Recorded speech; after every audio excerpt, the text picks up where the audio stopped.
Hello పిచ్చకిస్తా Bobby గారు, కాస్త మీ చేత్తో మటన్ తలకాయ కూర వండబ్బా. అబ్బబ్బబ్బే, పిచ్చకిస్తా బాబీ గారు అస్సలు నా మాట వినట్లేదండి. కనీసం నా కమెంట్ కూడా రిప్లై ఇవ్వట్లేదు. ఇదేం బాలేదండి అని అనుకుంటున్నారా? First of all welcome to my craziest పిచ్చకిస్తా food lovers. ఏమండి, ఈ మధ్య కాస్త మూవీ ఎడిటింగ్ వర్క్స్ పిచ్చగా ఉండడంతో కాస్త బిజీ అయ్యాను. కానీ నా ప్రియమైన పిచ్చకిస్తా స్నేహితులు పెట్టిన కమెంట్స్ ఏది కూడా నేను మిస్ అవ్వను. ఒక్కోసారి రిప్లై ఇవ్వడం కుదరకపోయినా అన్ని చదువుతూనే ఉంటాను. అందుకే మీకోసం మటన్ తలకాయ కూర చేశాను. ఇది కంప్లీట్ గా పిచ్చకిస్తా బాబీ స్టైల్. తలకాయ అంటేనే మటన్ కంటే ఎక్కువ యమ్మీనెస్ ఉంటుంది. తలకాయని ఎలా చేసినా టేస్టీగానే అవుతుంది. కానీ పిచ్చకిస్తా బాబీ పద్ధతిలో చేస్తే నేను మీకు ప్రత్యేకంగా చెప్పాల్సిన అవసరం లేదు. పిచ్చి పీక్స్ కి వెళ్లాల్సిందే. మరి నాతో వండుకోవడానికి సిద్ధమేనా? పదండి దూకేద్దాం రంగంలోకి. ఆగండి, పిచ్చకిస్తా బాబీని సబ్స్క్రైబ్ చేసుకున్నారా? ఇంతకీ చేసుకునే ఉంటారులేండి. ఏంటి సబ్స్క్రైబ్ కావాలనుకుంటున్నారా? మటన్ తలకాయ నేను 2 తలలు తీసుకున్నాను. సారీ, ఈ ఆర్జీవితో వర్క్ చేస్తే ఎక్స్ప్రెషన్ ఇలాగే తగలుతుంది. మరి 2 లేత మేక తలకాయలు కొట్టిస్తే, అంటే అవి కాస్త చిన్న తలకాయలు అన్నమాట. చిన్న తలకాయలు అయితే 4 విజిల్స్ పెడితే చాలు ఉడకడానికి. అదే తలలు పెద్దగా ఉన్నాయనుకోండి, అదేనండి మేకవి, అది ముదురు కింద ఉంటుంది కాబట్టి 7 నుంచి 8 విజిల్స్ పెట్టాలి, గుర్తుపెట్టుకోండి. ఈచ్ ముక్క వెయిట్ 40 నుంచి 50 గ్రాములు, 40 to 50 గ్రామ్స్ లో కొట్టిస్తే కూర చూడడానికి చూడముచ్చటగా చాలా చక్కగా ఉంటాయన్నమాట పీసెస్.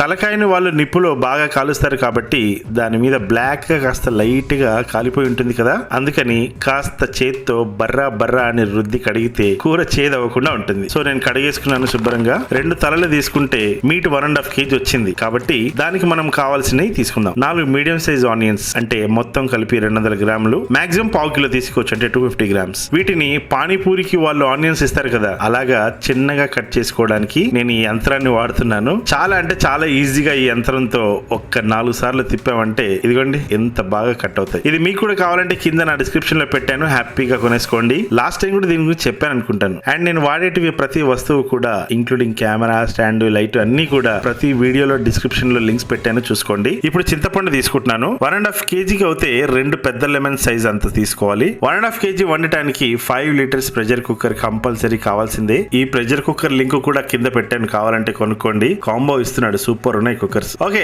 సో ఇప్పుడు 1 కప్ నిండా ఆయిల్, అంటే 6 నుంచి 8 టేబుల్ స్పూన్స్ వేసుకోవచ్చు అనమాట. ఇప్పుడు హోల్ గరం మసాలా, 2 లవంగా, 2 యాలకులు, 1 ఇంచు చెక్క డైరెక్ట్ గా ఈ నూనెలోనే వేసేయాలి. సాజీర కూడా 1 టీ స్పూన్ వేసేసి ఇందాక కట్ చేసుకున్న ఆనియన్స్ ని డైరెక్ట్ గా వేసేస్తున్నాను.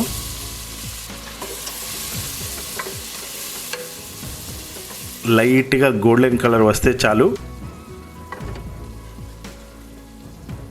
వెంటనే అల్లం వెల్లుల్లి పేస్ట్ 4 టేబుల్ స్పూన్లు వేసుకొని కాస్త ఫ్రై చేశాక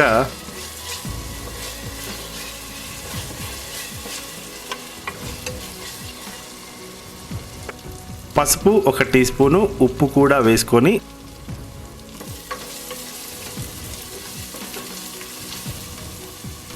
కారం మాత్రం బాగా గట్టిగా పట్టించాలండి, అప్పుడే కూర కమ్మగా అవుతుంది. అంటే 4 టేబుల్ స్పూన్స్ వేస్తున్నాను నేను. కారం ఎక్కువ తినలేము అని అంటే అట్లీస్ట్ 3.5 స్పూన్స్ వేసుకోండి. పెద్ద డిఫరెన్స్ ఏముందంటారా? ఒకటండి, ఈ తలకాయ కర్రీ కాస్త ఫ్యాట్ ఉంటుంది కాబట్టి కారం తక్కువ వేస్తే చప్పబడిపోతుంది. అందుకని కాంప్రమైజ్ అవ్వకుండా 4 టేబుల్ స్పూన్స్ అయితే మర్చిపోకండి. పిచ్చకిస్తా బాబీ టేస్ట్ అది. ఓకే, తలకాయ ముక్కలు వేసేయాలి. ఇంకా ఒక్క డ్రాప్ వాటర్ కూడా లేకుండా పీసెస్ మాత్రమే వేయాలి. ఎందుకంటే తలకాయ పచ్చి వాసన పోవడానికి మనం ఆయిల్ లో ఫ్రై చేస్తాం కాబట్టి నీళ్లుంటే ఫ్రై అవ్వదు, ఉడుకుతుంది. So it's not the right way.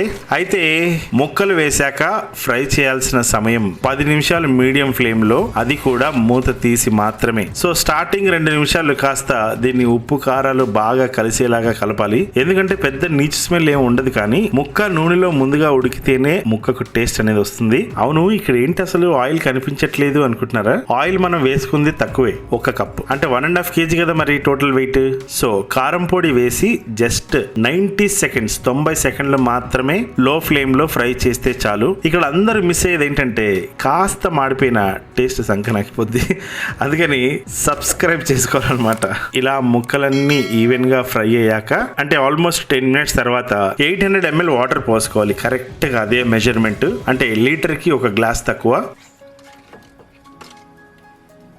Pressure cooker మూత పెట్టేసి, నా తలకాయ లేతది కాబట్టి అదేనండి మేక తలకాయ. నేను జస్ట్ 5 విజిల్స్ ఇస్తున్నాను. ఒకవేళ ముదురుదైతే చెప్పాను కదా 7 నుంచి 8 విజిల్స్ పెడితే తప్ప ఉడికి చావదని. ఇప్పుడు ఈ గ్యాప్ లో టైం వేస్ట్ చేయకుండా ఒక 60 గ్రాముల ఎండు కొబ్బరిని ఇలా కాస్త స్టవ్ మీద సిమ్ మంటలో జస్ట్ ఒక 60 సెకండ్స్ కాల్చుకోవాలంతే. అది కాలి లైట్ గా దాని మీద ఆయిల్ కనబడుతుంది కదా, అప్పుడు స్టవ్ ఆఫ్ చేసేసి ఒక మిక్సీ చిన్న జార్ లో మళ్ళీ 3 లవంగాలు, 1 ఇంచు చెక్క, 3 యాలకులు వేసి ఇందాక కాల్చిన కొబ్బరిని చిన్న చిన్న ముక్కలు కట్ చేసుకొని ఓం పాతాల భైరవి అంటే ఇలా శుభ్రంగా పౌడర్ అయిపోతుంది. ఇందాక కాల్చేటప్పుడు మీకు చెప్పాను కదా ఆయిల్ వస్తుందని. సరిగ్గా కాలిస్తే ఇదిగోండి ఇలా ఆయిల్ వస్తుంది చక్కగా. ఇదే ఒకలాంటి సూపర్ యమ్మినెస్ ఇచ్చేది కర్రీకి. విజిల్స్ పూర్తిగా తుస్ అనే సౌండ్ కూడా రాకుండా ఉంటేనే మూత ఓపెన్ చేయండి. ఎందుకంటే ఆ తుస్ అనే సౌండ్ వచ్చిందంటే దాని లోపల యాక్చువల్లీ ఇంకా ఉడుకుతుంది అని అర్థం. వావ్, ఆయిల్ చూసారా ఎంత పర్ఫెక్ట్ గా అయిందో. ఇందాక మనం అందులో పీసెస్ వేసినప్పుడు నూనె కనిపించలేదు కదా, అది లెక్క. ఆనియన్స్, అల్లం వెల్లుల్లి పేస్ట్, ఉప్పు, కారాలు అన్ని సరిగ్గా ఫ్రై అవ్వలేదంటే ఈ డార్క్ ఆయిల్ టెక్స్చర్ రాదు. కాస్త వాటరీగా అనిపించిన మళ్ళీ మనం కొబ్బరి మసాలా అండ్ చింతపండు రసం వేసి మళ్ళీ 15 మినిట్స్ మీడియం ఫ్లేమ్ లో ఉడికిస్తాం కాబట్టి గ్రేవీ అప్పుడు చిక్కబడుతుంది. అందుకని కంగారు పడాల్సిన అవసరం అస్సలు లేదు. నాకు 5 విజిల్స్ కి 90% ఉడికిపోయింది. అదేంటి మరి మిగతా 10% ఎలా ఉడుకుతుంది అనుకుంటున్నారా? చెప్పాను కదా 15 నిమిషాలు మీడియం ఫ్లేమ్ లో 8% ఉడుకుతుంది అండ్ మిగతా 2% మాత్రం కర్రీ అయిపోయాక స్టవ్ ఆఫ్ చేసి మూత తీయకుండా మీరు 10 మినిట్స్ పెడతారు కదా, అప్పుడు ఆ మిగతా 2% కూడా ఉడికి 100% హిట్ చేస్తుంది. చింతపండు పులుసు వేసి 1.5 టేబుల్ స్పూన్ ధనియాల పౌడర్ వేసుకుంటే ఇప్పుడు ఘమా ఘమా అని లేస్తుందండి బాబు. మటన్ లో ఉన్న వెరైటీ ఏంటంటే మేక అనేది ఒకటే అయినా డిఫరెంట్ పార్ట్స్ కి డిఫరెంట్ టేస్ట్ ఉంటాయండి కదా. తలకాయ కూర, బ్రెయిన్ ఫ్రై, కాళ్ళ కూర, బోటి ఫ్రై. అబ్బాబ్బాబ్బా, బోటి ఫ్రై అంటే గుర్తొచ్చింది. మీరు నెక్స్ట్ వీడియోలో పిచ్చెకిస్తా బాబీ బోటి ఫ్రై లో ఏ రేంజ్ లో రెచ్చిపోతాడో చూద్దురు గాని. ఓకే, ఈ కర్రీని స్టవ్ మీద మళ్ళీ మూత పెట్టకుండా పెట్టి కొబ్బరి పొడి, గరం మసాలా ఏదైతే మిక్సీ చేసామో అదేనండి పాతాల భైరవి, అది ఇందులో వేస్తూ అసలు సిసలైన టెక్స్చర్, కలర్, టేస్ట్ అన్ని మసాలా పౌడర్ తో వస్తుంది. ట్రస్ట్ మీ, అంత బాగుంటుందండి.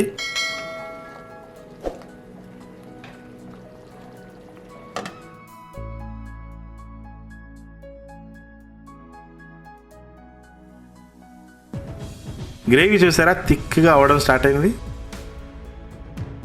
కొత్తిమీర నేను 2 కట్టలు వేస్తున్నాను. కొత్తిమీర తలకాయ కూరలోకి అస్సలు మాటలు లేవు. కొంపదీసి పుదీనా ఉందని పుదీనా వేశారు అంటే వేస్తే పెద్ద నేరం ఏం కాదండి, కానీ పిచ్చికిస్తా బాబీ వండే ఆ స్టైల్ కి ఉన్న ఎసెన్స్ ని మిస్ అవుతారు. అందుకని వేయకుంటేనే బెస్ట్. ఓకే, మీకు ఒక విషయం తెలుసా? మెయిన్ గా తలకాయ కూర, కాళ్ళ కూర, బోటి వీటన్నిటికీ దిష్టి ఎక్కువ తగులుతుందని మా అమ్మమ్మ చెప్పేది. అందుకే షాప్ నుంచి తెచ్చేటప్పుడు ఆ కవర్ మీద ఒక చిన్న బొగ్గు పెట్టుకొని రావడం, లేదంటే వచ్చాక దిష్టి తీసేయడం. అసలు దిష్టి తగిలిందని మనకు ఎలా తెలుస్తుంది అనేగా మీ డౌట్. ఏం లేదండి, నాన్ వెజ్ కర్రీస్ ఏదైనా సరే వండిన తర్వాత నూనె మీదికి తేలలేదు అని అంటే అది దిష్టి తగిలింది అని అంటారు. సో మన కర్రీలో కూడా ఆయిల్ సరిగ్గా తేలట్లేదు కాబట్టి నాకు కూడా కాస్త డౌట్ ఉంది. అందుకే ఏం చేస్తున్నానో తెలుసా? వెయిట్.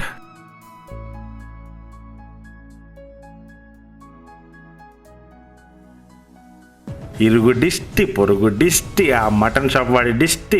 దారిలో వచ్చేటప్పుడు కొత్తిమీర తీసుకొచ్చానులే, వాడు అడిగి తెచ్చాడు అని. అప్పుడే అనుకున్నా వాడి దిష్టి కూడా. అలాగే ఇందాక కింద రెస్పెక్టెడ్ వాచ్మెన్ గారు అడిగారనమాట, ఏండే ఏటి గుమ్మలాడిచ్చేస్తున్నారు అని. అతని దిష్టి కూడా. వీళ్ళందరి దిష్టి సంకనాకి పోవాలని సవినయంగా కోరుకుంటున్నాను. అమ్మయ్య, ఇప్పుడు మూత తీసేసి చూద్దాం. వావ్, ఏమి ఆ నూనె, ఏమి ఆ కలర్, ఏమి ఆ టెక్స్చర్. అబ్బబ్బబ్బబ్బబ్బా, అబ్బదీని సోకు సంపంగిరేకు, అంటుకుంటే షాకు నన్నంటుకోకు. అమ్మదీని చూపు మరుమల్లె తూపు, అమ్మ రాకు రాకు నేనున్న వైపు. లేగులాబి మొగ్గలాంటి ఎర్ర బుగ్గలంటుకున్న ముద్దులన్నీ మోత పుట్టే. సిగ్గుపడ్డ పెదవి మీద మొగ్గ విచ్చుకున్న పూలు మోజులన్నీ మాలలల్లే. అబ్బదీని సోకు సంపంగిరేకు, అంటుకుంటే షాకు నన్నంటుకోకు. అమ్మదీని చూపు మరుమల్లె తూపు, అమ్మ రాకు రాకు నేనున్న వైపు దూర అందాలు చూశాక నేను దోచుకోకుంటే ఆగేదెలా కొమ్మ వంగాక కొంగత్త పండు దాచిన నేను దాగేదెలా సందె పొద్దింకా సన్నగిల్లాక చిన్నగా గిల్లుకోనా చిమ్మ చీకట్లే సిగ్గుపడ్డాక నిన్ను నేనల్లుకోనా ఒడ్డులేని ఏరు ఒడేల బామా అడ్డులేని ప్రేమ ఇదేనులే ముద్దు పెట్టగానే ముళ్ళు జారిపోయే వెళ్ళు వంటి ఈడు మీద ఒళ్ళు అంతనేసి చాటు చూసి దాటుతుంటే తంట అబ్బదిని సోకు సంపంగి రేకు అంటుకుంటే షాకు నన్నంటుకోకు అమ్మదిని చూపు మరుమల్లె తూపు అమ్మ రాకు రాకు నేనున్న వైపు లే గులాబీ మొగ్గలాంటి ఎర్ర బుగ్గలంటుకున్న ముద్దులన్నీ మోత పుట్టే సిగ్గుపడ్డ పెదవి మీద మొగ్గ విచ్చుకున్న పూలు మోజులన్నీ మాలలల్లే లాల లాల లాల లాల లాల ఈ పాటకు సంబంధించిన నలుగురంటే నాకు ప్రాణం అండి బాబు. ఒకటి, నా రెండు కళ్ళు నా దేవుడు ఇళయరాజా మరియు ఎస్పి బాలసుబ్రహ్మణ్యం గారు, అలాగే మన్మధుడు రసికుడు the great Veturi Sundararamamurthy sir, super sir మీరు. అండ్ ఫైనల్ గా నా దేవత, నా ఫస్ట్ క్రష్ శ్రీదేవి గారు. పిచ్చెకిస్తా బాబీ ఫుడ్ ని ఫస్ట్ టైం చూస్తున్న క్రేజీ లవర్స్ కి ఈ వీడియో నచ్చితే జస్ట్ లైక్ కొట్టి, మీరు ఏమైనా చెప్పాలనుకుంటే కమెంట్స్ లో రాయండి. అలాగే సరదాగా ఫ్రెండ్స్ తో కూడా షేర్ చేసుకోండి. ఈ రెసిపీ మీకు నచ్చితే మీరు కూడా ట్రై చేసి ఒక ఫోటో కొట్టి నాకు ఇన్స్టాగ్రామ్ లో పిచ్చెకిస్తా బాబీని ట్యాగ్ చేసి ఆ ఇమేజ్ ని పోస్ట్ చేయండి. మన పిచ్చెకిస్తాలో ఇంకా పిచ్చి పీక్స్ కి వెళ్లే ఎన్నో బాణాలు లాంటి రెసిపీస్ ఇంకా చాలా ఉన్నాయి. సరదాగా అటువైపు కన్నేసుకోండి. ఎన్ని బాణాలు వేసావో నీవు తీపి గాయాలతో చెప్పనా, ఎన్ని కోణాలు ఉన్నాయి నీలో కంటికే నోరు మూసెయ్యనా, ఎంత తుళ్ళింత లేత ఒళ్ళంతా కౌగిలే కప్పుకోనా.